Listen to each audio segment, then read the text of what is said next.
El acuerdo con el FMI respecto de la deuda y el hambre son los temas fundamentales que va a abordar Alberto Fernández en Europa o va a haber otros además. No, yo creo que son los temas, a ver, fundamentales y urgentes, ¿verdad? La Argentina tiene que salir de este atolladero en la cual nos ha metido el gobierno de Mauricio Macri de una manera absolutamente irresponsable, y creo que por lo tanto hay que desactivar esa bomba de tiempo que si no explota en los próximos meses, de forma tal de que todo lo que signifique un alivio, una posibilidad de neutralizar esa situación es ganancioso para la Argentina. Así que me parece importante la gira, que hable con la Merkel, que hable con Macron, que hable con Pedro Sánchez en España, ¿verdad? Que explique la situación argentina, que trate de romper un poco esa inercia mediática que se instaló mucho, como que la Argentina del gobierno anterior había regresado al mundo, así todo esto entre comillas. La verdad, regresamos en la peor condición posible, casi terminando como mendigos mundiales, recibiendo el mayor préstamo en la historia del Fondo Monetario Internacional. No es para ufanarse, no es para darse un golpe en el pecho y decir que bien, no, no, es una desgracia. Así que bueno, creo que el objetivo es ese, ojalá que lo logre. El país necesita un respiro, por lo menos de 2 años, tal vez 3, y necesita salir de esta cosa usurera. No puede ser que le cobren a la Argentina en estos préstamos tasas de interés del tipo 6, 7%, cuando en este momento las tasas de interés, por ejemplo, en Japón son negativas. O sea, te prestan 100 y tenés que devolver 97, por ejemplo, 98. O en Europa la tasa de interés es cero. Te compras un auto, por ejemplo, experiencia muy cercana de un hijo mío, ¿verdad? Te puedes comprar un auto en un país como Bélgica, Holanda, lo pagás a 2 años y la tasa de interés no llega a ser el 0,5 por año.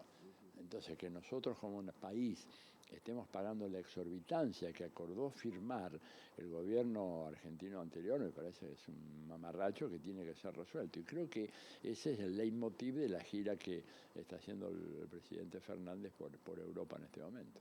Respecto del gobierno anterior y esto que ha dejado, ¿esto fue casual? ¿Esto fue premeditado? Porque si uno hace un paralelo entre lo que fue la deuda externa, los capitales que no se invirtieron en el país y que se fugaron.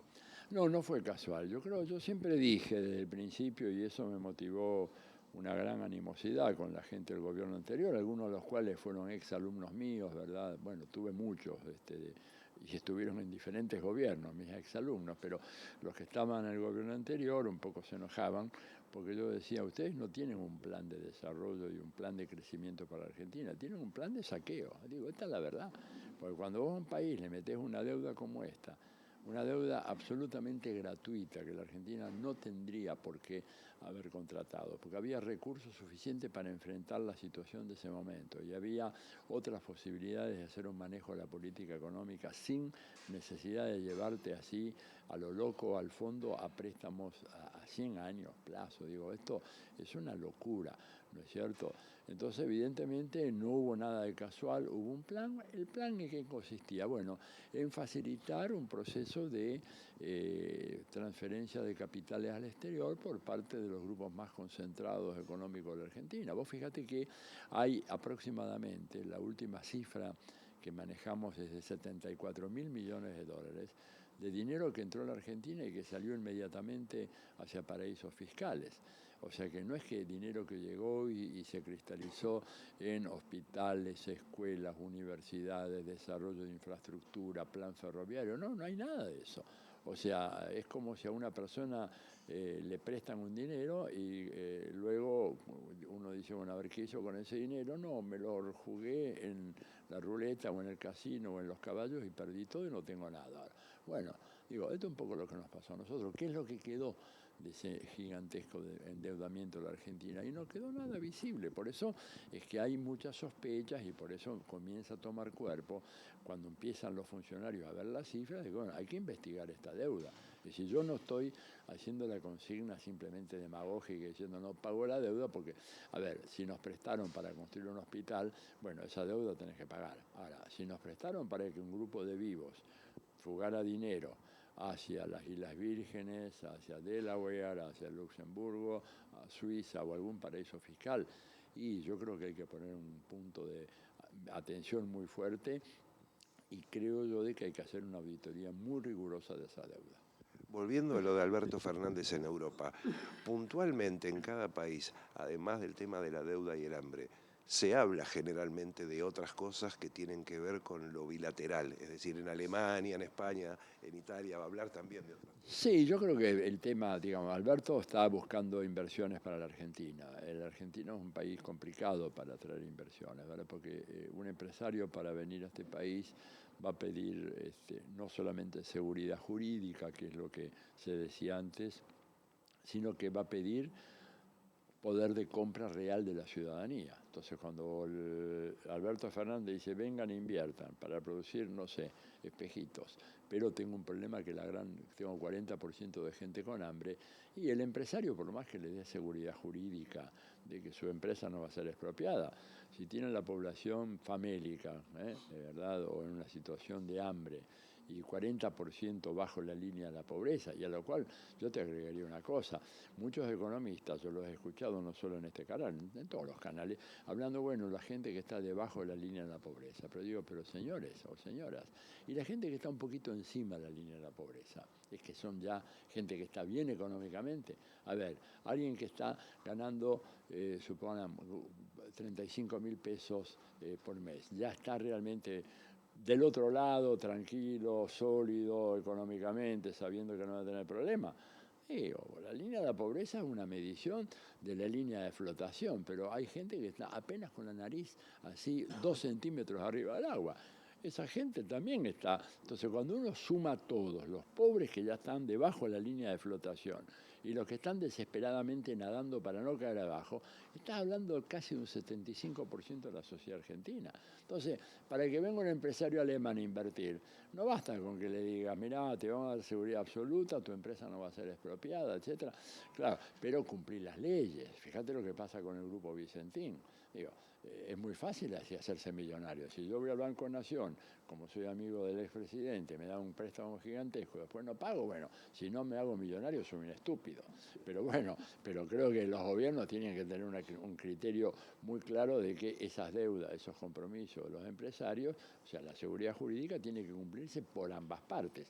El gobierno nacional respetando, ¿verdad?, a ese empresario, sus derechos de propiedad y la posibilidad de remitir parte de las utilidades al exterior, la otra parte tiene que quedar acá, pero al mismo tiempo el empresario tiene que comprometerse a pagar los impuestos que hay que pagar y cumplir las leyes laborales y todo lo demás. De lo contrario, esto es un saqueo y la Argentina ya muchas veces fue saqueada, acaba de terminar un gran saqueo ahora y creo que estamos tratando de salir de eso con grandes dificultades. Ese es el motivo de la gira de Alberto. Ojalá que tenga éxito. Yo creo que de todas maneras van a tener una actitud favorable, pero como se dice así en la jerga bursátil en Wall Street, wait and see, o sea, espera y ve qué es lo que pasa. Creo que por eso es que la cosa de la deuda es tan importante para que, bueno, estas inversiones extraordinarias vengan a la Argentina. Y aparte lo que habría que hacer es una estrategia de que el dinero que hay acá pueda realmente ser invertido y de ser posible, reorientado saliendo del canal de la especulación financiera, ¿no? También muy importante el tema de la reunión que va a tener en la FAO, es decir, eso también tiene que ver con el hambre y esto que estamos hablando. Sí, claro, en esa misma línea, ¿no es cierto? O sea, la Argentina es un país en donde evidentemente hay hambre, pero no es el país que está en condición más grave. Desgraciadamente, digo, en el contexto latinoamericano hay muchos países que están en una situación bastante peor que la nuestra, y esto no es consuelo para nosotros, no debería haber un hambriento, sobre todo en un país con esta potencialidad de alimentación fenomenal que tiene la Argentina. No es el caso de otros países que tienen problemas más serios, ¿verdad? Vos podés tener un país que tiene muchos recursos, pero no tiene entre ellos, por ejemplo, excedentes alimentarios. Entonces, la Argentina tiene enormes excedentes alimentarios. Es imperdonable, ¿verdad?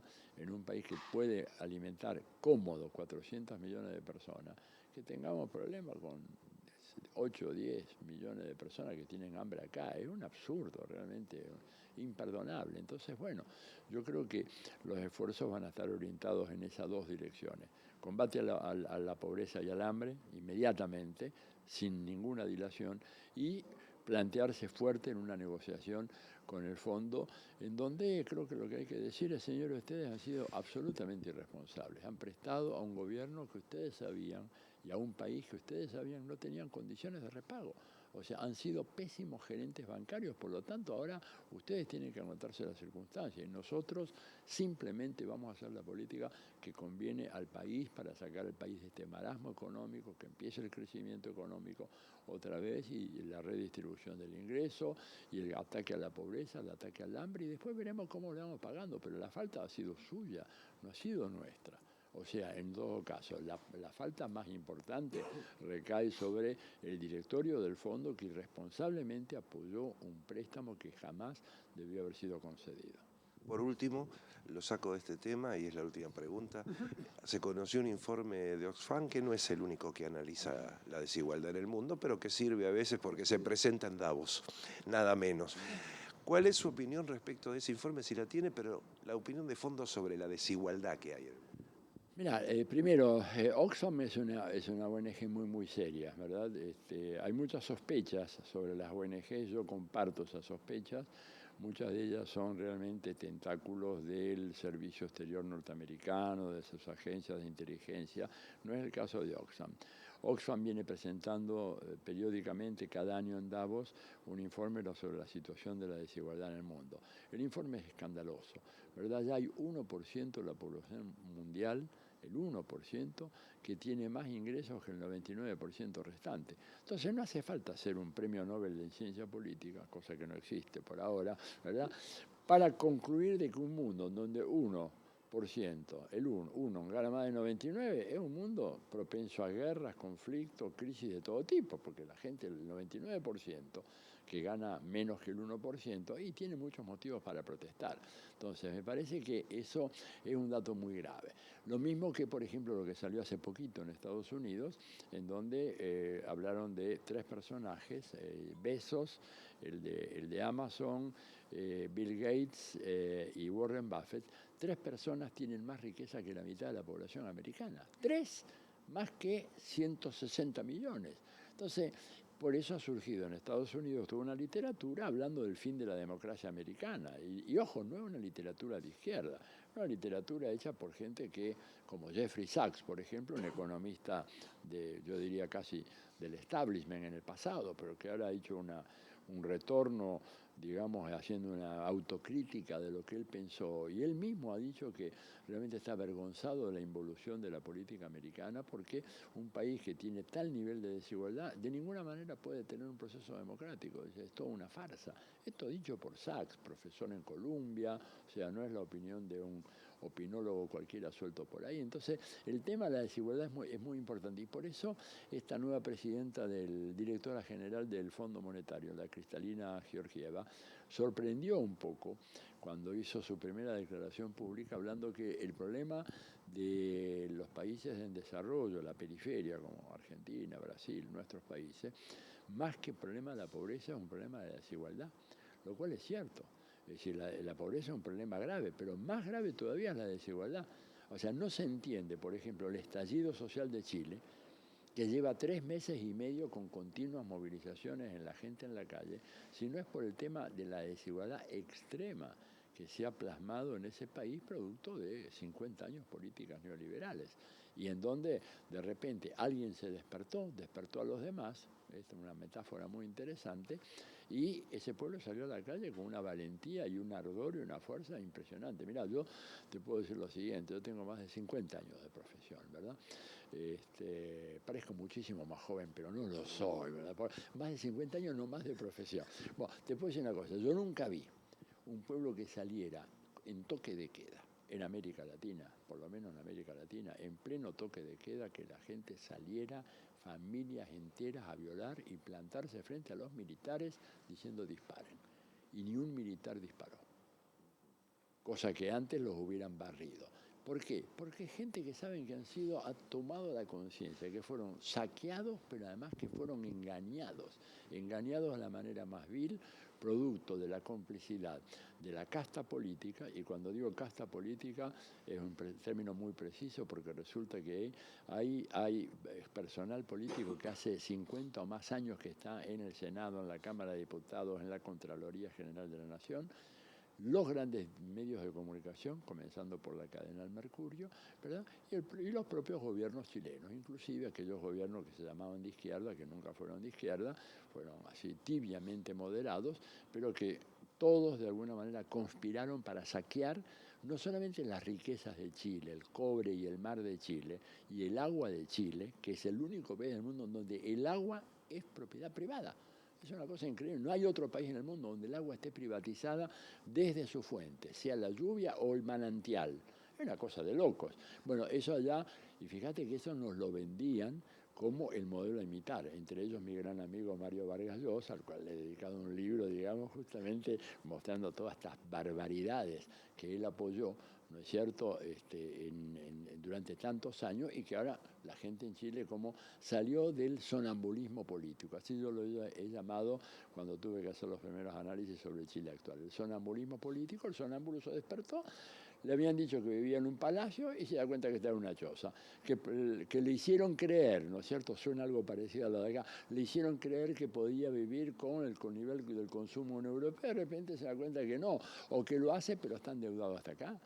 Chile es el país que tiene el mayor número de familias endeudados de América Latina. El promedio de endeudamiento por hogares en Chile es 4 veces superior al de la región. ¿Qué te dice esto? Y si compraste todo lo que se podía comprar a través del famoso TLC y ahora te encontrás que para comer hay una proporción de, creo que salió una estadística hace poco, entre 10 y 11% de las familias para comer tienen que sacar un crédito. Por eso la gente sale, está dispuesta a jugarse la vida, ¿no? O sea, este es el tema de la desigualdad que a ti te preocupa y que es absolutamente fundamental. Muchas gracias. No, gracias a ustedes. Un placer estar de vuelta acá.